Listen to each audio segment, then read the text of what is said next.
if the election is going to take place, for sure it's going to take place. If Yeah. Donald Trump, Mr. Trump, if comes to the power, comes back to the power, Mhm. that people are scared of losing that or just losing that opportunity to enter the US. So what would you say? Is Trump is going to come? I know that's something a controversial answer, but my question is that if he comes to the power, do you think that the F1 visa will be reduced or it will be banned? Something like Yeah, that. no way it will be banned, and so it may be reduced, Suresh, and but we're yet to see what's going to happen, and so again, there's always kinds of pressure that the president will face, whoever is elected, on protecting the American citizens' interests and also providing opportunities for people coming to the United States.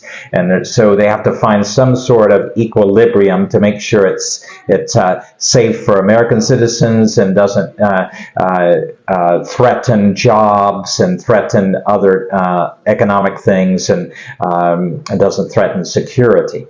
And so any president that comes into power has to try to maintain a balance of providing opportunities for people to come and then giving protection to American citizens.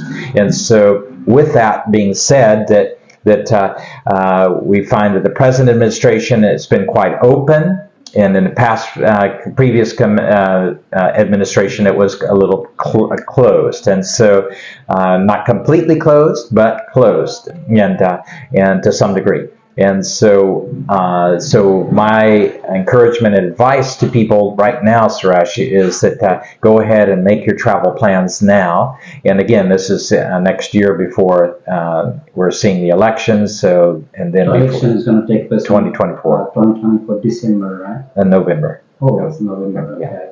So it's really exciting. I Yeah. see a lot of Republican debates and the Democrat. I think Democrats are also, Yeah.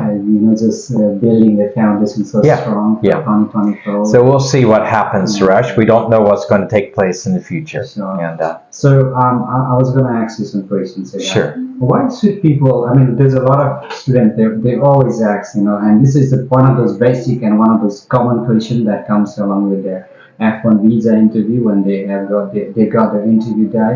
So why should you, or let's say, why should I? You're an American. Why should somebody choose America, like not other country? Yeah. Why? I mean, they're gonna face like, why did you choose to study in America and why not in other country? Why? Yeah.